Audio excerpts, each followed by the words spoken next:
How's everyone doing? Everyone awake this morning? Woo! Yeah! Let's wake up. Ow! Woo! I love that being taped. I can do anything I want right now. Jason did mention I graduated from UW-Madison. Go Bucky, go Badgers! Yeah! And I'm not afraid of the Gamecocks. Where are they right now? Gamecocks, where are you at? Right there. I'm not afraid. I don't think they're take you down tomorrow.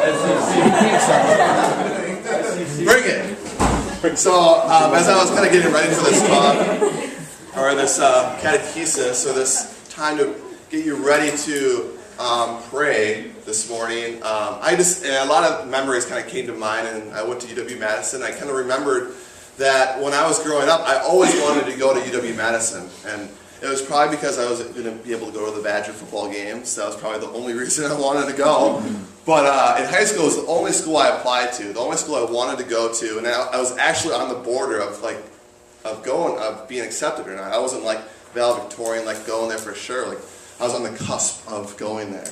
And my mom was so mad. I was probably lazy to not apply to other schools. It was probably another reason. But she's like, "You're not going to, what if you don't get in? What's your next plan? You're not going to get in. You need to apply to this school and this school and this school." I'm like, "Relax, Mom. I'm going to get in." I'm like, "Please, Lord, let me get in." It was like the time, and you all have mothers. I love my mother. If you want to picture my mom, I love for you to meet my mom. But picture my mom as basically just like me, but yay high, longer hair, no beard. That's about it. That's my mom right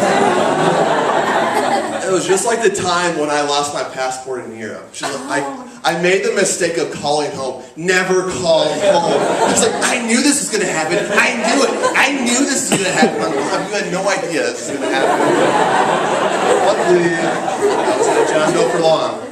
Anyways, a lot of memories kind of came up. I remember going to UW-Madison for the first time, and my parents helped me unpack my stuff in the dorms, and it was like, yes, I'm out of here, freedom at last. And like I go to hug my dad, and he's like, he can't hug me. He like turns and walks away, and like starts like, I think he's shedding some tears. And I turned to my mom, and mom's like, and I'm like, "Dad, take your little dress off and end this tea party now. Let's do it." But then I go back into the dorm room, and I move in a week earlier because I started to work there at the Carson Gully, the food cafeteria place. Awesome.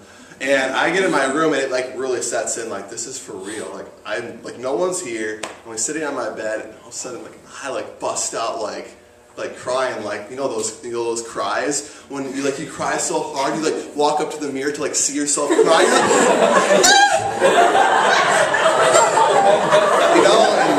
And so like that was like my first experience. And I remember that the person that came to me the first time, Peter Maslowski, he's like, "Hey man, you want to play some frisbee?" I'm like, "Yeah, let's play some frisbee." And anyways, continued memory, and I lived with my best friend in the dorms my first year, and everyone's like, "That's a bad choice. That's the worst thing you could do." And that was like one of the best choices I ever made in my life. And the same best friend, his name is Ben. A couple years after we graduated, he went to UW La Crosse to get his master's, and I remember this day. And he called, and he's like, "Dude, I was at Mass. I was in the chapel, and the sacristan came out, and she was just beautiful. I couldn't like take my eyes off her. I'm like, dude, you're like in Mass. What's going on? You need to focus." But then I was like, "Did you talk to her?" But this is like, he's like, "No." Why not? You gotta go talk to her, man. And he's like, "I can't. I need my in. I can't just go talk to her. That's weird, right?" I'm like, "Yeah, that's real creepy." But this is advice that's coming from a guy who didn't talk to his prom date at all junior year. I was so shy. I was so afraid of it. And now I'm like, "You gotta go talk to her, man." And like eventually, one of his friends introduced them. They started dating, and now they're married and have 2 kids, and like just some beautiful. All the girls are like, "I want that to be." There's a deep truth here that your future spouse someday could be sitting right next to you. Where the magic happens. That little idea in your head as you go into prayer. Jesus, we should be like, I up our neighbors now, like, who's going to be my spouse? You are! Anyways, anyways, and like it was a day of great remembrance because he will never forget that. I will never forget the day that he called and said that. That really creeper move of staring at the sacristan as you're in mass, but it turned into a beautiful relationship for them. And even more so, you get to remember all these things, but the greatest memory that we have, and it's what Pope Francis alludes to, it's the moment that Jesus touched our hearts. And he says in his exhortation, apostolic exhortation, that the apostles remembered the day that Jesus touched their hearts. And he says in the Gospel of John, it was about 4 p.m. And I got to think, it took me right to the moment that Jesus touched my heart. I'll remember this to the day that I die. It was 11 years ago. It was on a winter retreat. And, it was like that day where I knew that I wanted to give my life to Jesus. And he said it's a grace that we need to touch upon it daily.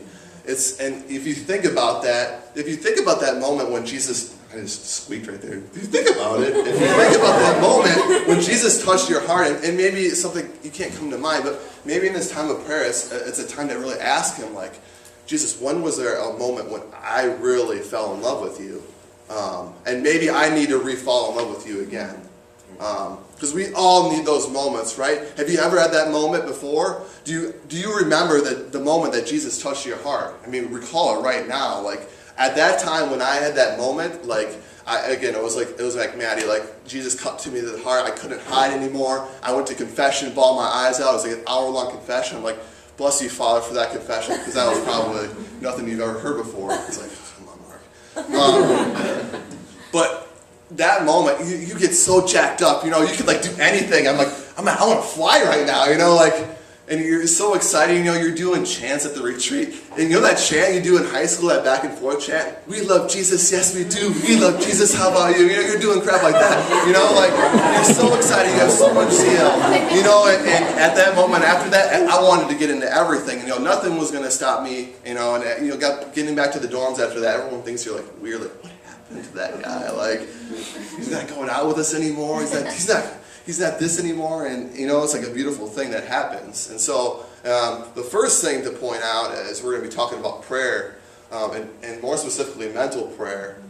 And you're like, what's mental prayer? A lot of you probably already know, but mental prayer is basically a conversation with the one who loves us, an intimate friendship, a commerce of friendship, a conversation between two people, us and Jesus, us and God. Vocal prayers, those prayers that we say out loud, the masses of prayer, Our Father, but that mental prayer is that interior heart to heart. It's like the heart of prayer. And if we don't have that, nothing else will really bear fruit. And so having that experience, that moment where you can touch upon that daily, that grace of remembering the day that Jesus touched your heart will help in those moments when you have great zeal, but those moments that you just don't feel it at all. A lot of us don't feel it. I know a lot of times I don't feel it. But we need to tap into that daily. And you're like, oh, Mark, I pray 4 hours a day. I don't need a lecture on prayer. I'm going to give you some tips and hopefully some things to kind of take with you. But the greatest thing is that we all need reminders, that we need to encounter Jesus unfailingly each day. And that's what the Pope says. He says, I invite all Christians at this very moment to have a renewed personal encounter with Jesus Christ, or at least an openness to Him, unfailingly each day, unfailingly, not just whatever I feel like it. That's whenever we can get an encounter with Jesus, that's just going to fill us, and then we're going to be able to go out and serve. So a couple things. I might erase this gator. I'll put it back up. I promise. So just a couple of things to kind of keep in mind. Sweet. All right. So I'll just name them. So the first thing, I really don't need it. I was just trying to get fancy up here.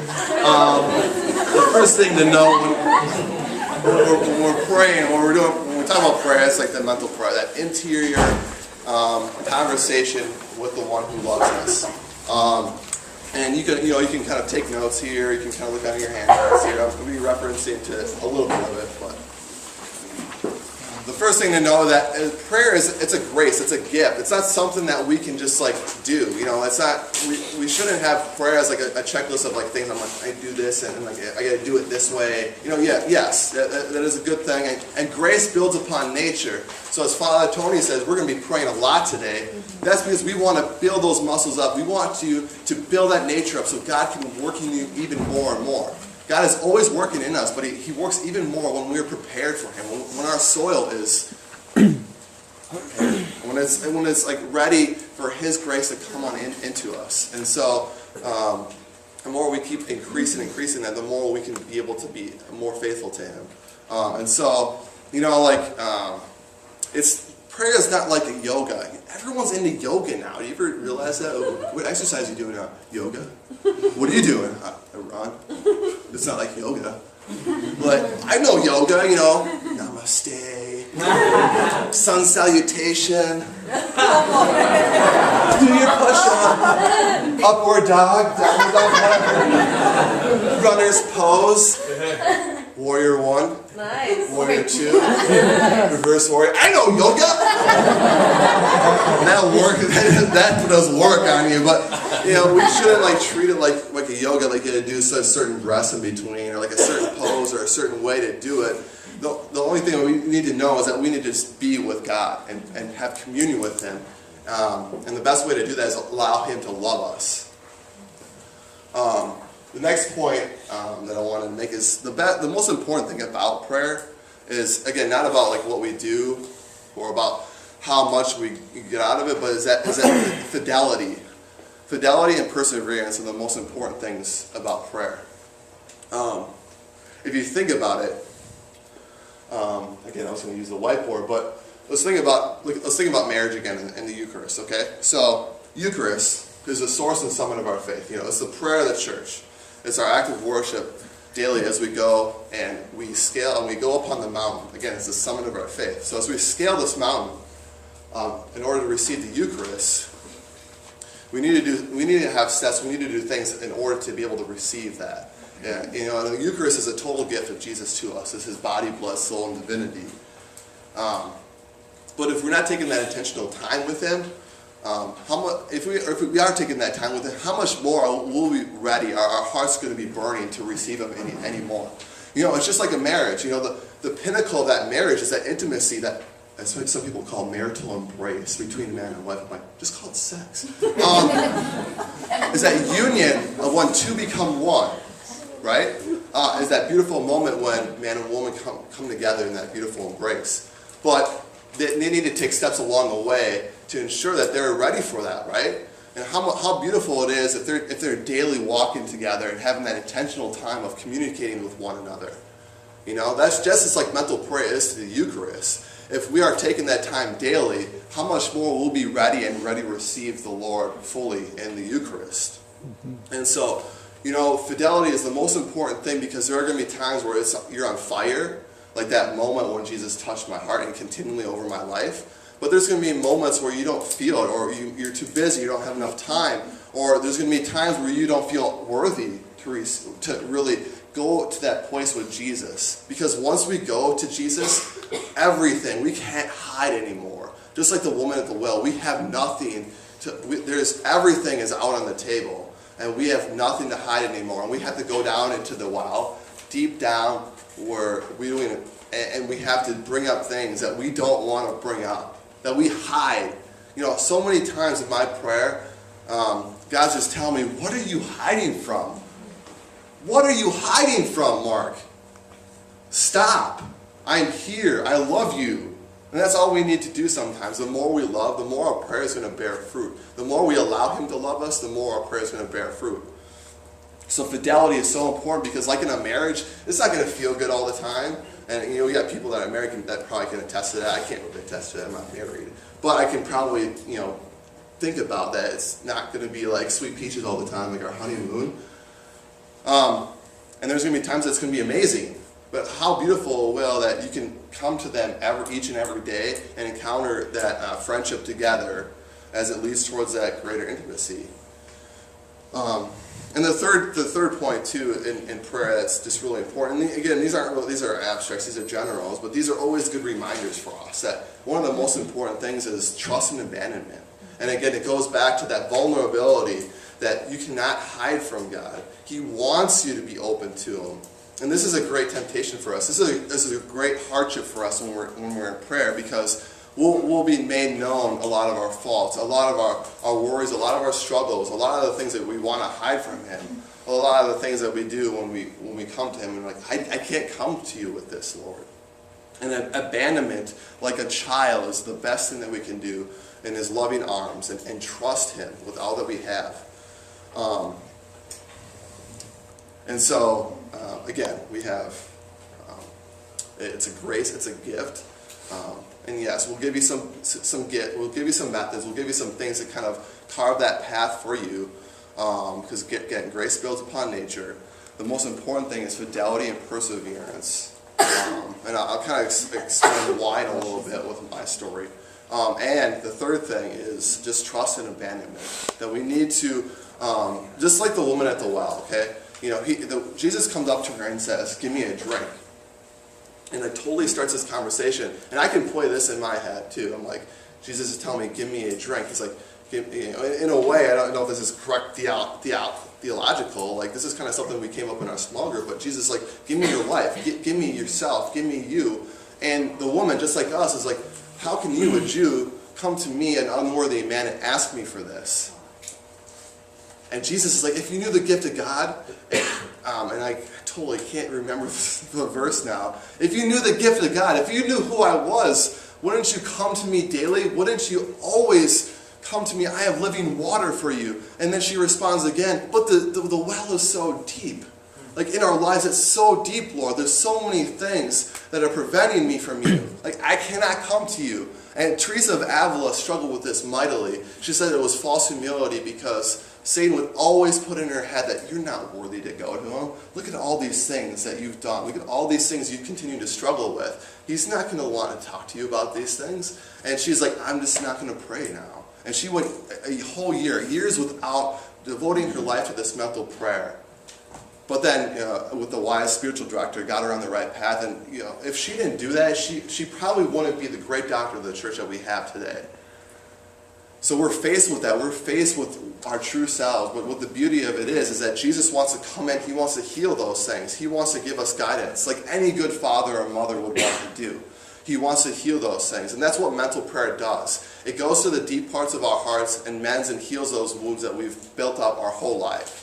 And you know what? Yeah, the Eucharist and the sacramental life, it's God's divine life coming down into us and giving us that grace. But if we're not going to Him intentionally in prayer, that grace is not going to bear fruit, And so we need to go to Him unfailingly each day. Again, prayer is a grace and a gift. The best thing we can do is have fidelity and perseverance. And the third thing is trust and abandonment. Again, like facing our own faults, sometimes being busy, not having enough time, are some of the hardships that we face with prayer, and some of the things that we need to kind of work around. And we can know this because we know the story of Martha and Mary. Martha, Jesus comes in, she's busy with many things. Cooking up the meal, cleaning up the house, and Mary's just sitting there, like adoring Jesus, like in His presence. And He's not saying, Mary's chosen the better path. He's saying, Martha, why are you so anxious and worried about so many things? Mary has chosen the better path. Come before me. Don't worry about these things. And in a way, in our busy lives, everyone's always saying, every time I ask someone how they're doing, it's like, I'm busy. I'm busy. And even I say that all the time. I'm just really busy this month. I'm so busy this month. Like, we are all busy people, but we need that time with Jesus, right? And so we need to have perseverance in that. And one of your handouts will kind of help carve this path for you. It's this model called the Acts model. And it kind of explains a way of having this conversation with Jesus. And you can take your time and read some of that. And the other handout is for you to kind of have some scripture in mind to help kind of start this conversation with them. Yeah, we're all in different stages in our prayer life. You may have a routine right now, but some of you may not. So scripture, again, we'll talk more about this later in the week, about how that will help us in our prayer life. But there's some other scripture quotes there. And, that Acts model is good because it tackles a couple different things. Adoration, giving praise to God, contrition, acknowledging those times that we do fall short, thanksgiving, having that attitude of gratitude, and supplication, ask, seek, knock. Give us this day our daily bread. So take that model with you. You may know it already. And really ponder those things in your heart with Jesus. And really take this time seriously, because then we're building spiritual muscles. Because I know the road that leads when I'm not praying. I know that road, everything starts to slip when we're not persistent in prayer. And that's why we need community to help build us up, keep us accountable. Because if we're not praying, then other things start to slip and fall. So that's kind of all I have. We're just going to take this time. Jason will kind of come up and explain the next hour or so that we're going to spend in prayer.